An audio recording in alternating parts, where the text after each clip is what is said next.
उत्तराखंड से एक भयावह घटना सामने आई।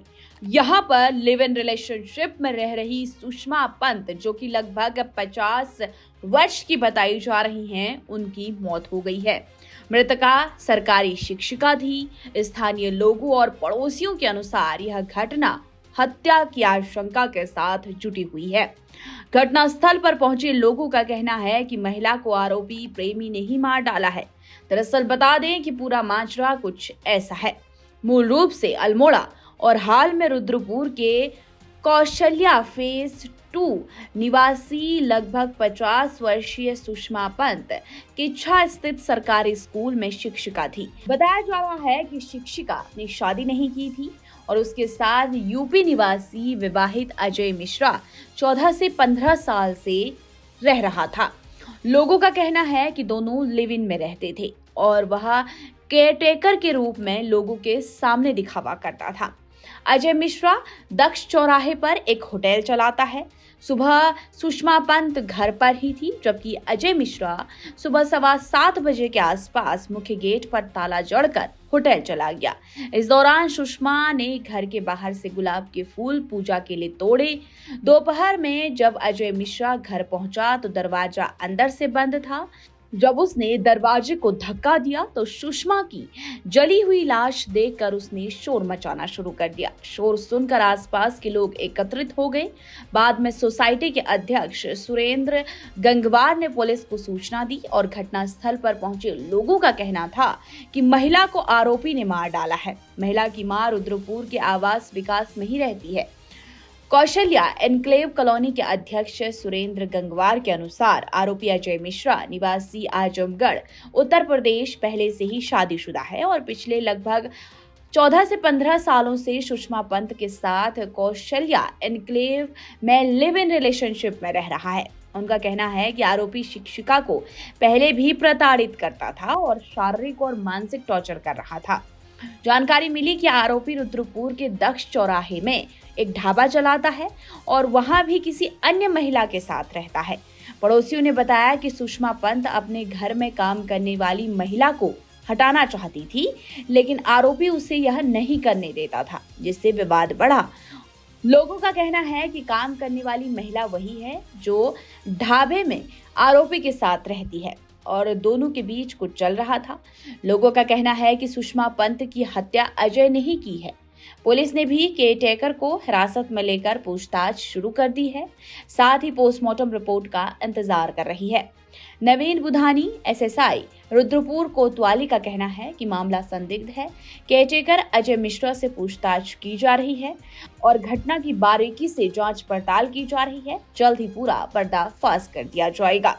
उन्होंने रौली मचाना शुरू करी तो इन भाभी ने मुझसे कही कि भाभी भाभी कहाँ हो आप? तो मैं छत से आई, मेरी बेटी ने आवाज लगाई, मम्मी मास्टरनी आंटी खत्म हो गई।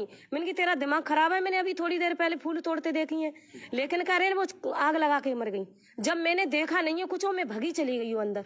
अब मैंने जाके देखा तो मुझे अजीब सा लगा, चक्कर से आ गए तो मैंने नहीं देख पाया। मेरी बेटी ने पकड़ के आया कि ये आंटी पड़ी है, ये ढक रही थी उनके ऊपर, चादर ढकी हुई। और मेरी बेटी मुझे पकड़ के ले आई, मेरे हाथ पैर कांप गए तो मेरी बेटी ले आई मुझे पकड़ के।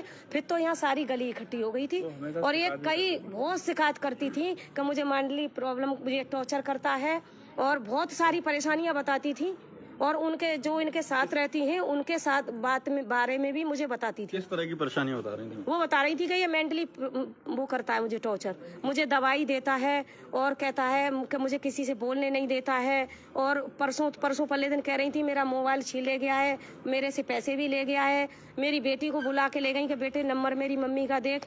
और मैं जा रही हूँ रोडवेज के पैसे हैं कि नहीं, पैसे नहीं है, तेरी मम्मी से ले लूंगी उधार पैसे। तो जब से इन्होंने 2-2 तालों के अंदर लॉबी वाला भी कभी कभी लगा जाते थे और मेन गेट का तो हमेशा रहता था। धुआं, इतना धुआं था जैसे कि हम पतीला चढ़ा देते हैं चाय का और वो जल जाता है, बस उतना ही धुआं निकला है और बाकी का हमने धुआं देखा ही नहीं है। नहीं कोई चीज जली देखी मैंने। तो 11 बजे का जब ये आए तो इन्होंने मतलब मेरे ख्याल से ये घर में नहीं घुसे हैं, उससे पहले ही ये चीखते हुए आए हैं। बोले कि वो ऐसा है, ज्योति वो आग लगा के मर गई। अपनी भाषा में बोले कि वो आग लगा के मर गई। मैंने कहा है फिर मैं इनको भाभी को बुला के लाई, तो हम लोग इन्होंने जाके देखा पहले, फिर पीछे से मैं गई, लेकिन सही से हम लोग देख नहीं पाए थे। चाय का पतीला उल्टा ऐसे घबरा गए, छोटा सा हाफियत हो गई थी नीचे हम लोगों को, और उसमें पानी भी और चाय का बस पड़ा है। मैंने देखा, रोते जा रहे थे ये लोग। सर बिल्कुल भी आई और ही आवाज नहीं है। उनकी आई नहीं है, ना कोई जलने का कुछ आया है, हम लोग बराबर में थे बिल्कुल ही, 7:30 ना बजे कुछ बात चीखी की है चिल्लाई है। और 7:30 बजे मेरे हस्बैंड यहाँ पूजा पाठ करते हैं, वो जा रहे थे, तो वो यहाँ खिड़की में से बोल रही थी, पंडित जी प्रणाम। तो उन्होंने ये कहा कि अच्छा खुश रहो। उन्होंने कहा आपके गुलाब के फूल हैं, तो उन्होंने डंडे से तोड़े, नहा धो के पूजा भी करिए सुबह 7:30 बजे के टाइम भी। अगर जलता है तो पता चल जाती है कि दूध लेकिन जल हमें गया। तो किसी चीज की अब कोई इतनी खुशबू ही बड़ा नहीं आई है। हादसा अंदर हो रहा है, हमें तो ये भी नहीं पता चला। ये ताला लगा के गए थे अंदर से, बाहर से, तो हमें कैसे पता चलता? शादी नहीं हुई थी, नहीं वो कम से कम दिवाली के आसपास मेरे यहाँ कितनी देर बैठ के आई हैं। उन्होंने कही मेरी शादी भी नहीं हुई, जन कहाँ से इसे भगवाओ, ये मुझे परेशान कर रहा है सारी गली वालों के साथ। मैं बोली भाभी आप ही हमारा साथ नहीं दोगी तो हम कैसे भजवा सकते हैं? ये तो आप ही कर सकती हो। क्या मैं आपके साथ हूँ, मैं आपके साथ हूँ और आप इसे निकलवाओ, ये मुझे बहुत परेशान कर रहा है। वो 10:30-11 के बीच में पता चला, मेरे को गली से फ़ोन किया कि ऐसे ऐसे हालत में एक महिला की मौत हो गई है। और ये महिला आज से 6-7 दिन पहले मेरे घर भी आई थी। 2-2.5 घंटा मेरे को वेट किया, एक्चुअली मैं सुबह पहुंचा था, कहीं बाहर गया हुआ था। मैं आया तो ये बंदा एक अजय मिश्रा नाम का इनके साथ जो रहता था, काफ़ी सालों से साथ रह रहा है। ये बंदा इन्हें मारता था, पीटता था। आसपास की औरतें भी मेरे को ये सूचना दे रही थी कि बहुत बदतमीजी करता है, ताला मार के चला जाता था बाहर से। मैं जब आया तो ये यहाँ से फरार हो चुका था। 2 दिन पहले फिर ये मेरे घर जाती है, फिर मैं आता हूँ, फिर ये नहीं मिलता है मेरे को। तो आज सुबह सूचना मिली कि उनके घर से धुआं निकल रहा है, तो मैं भागते हुए आया। तो उससे पहले ये अजय मिश्रा नाम का व्यक्ति यहाँ पहुँच चुका था। इसने गेट का ताला नहीं खोला, उससे पहले कह दिया कि वो जल के मर गई।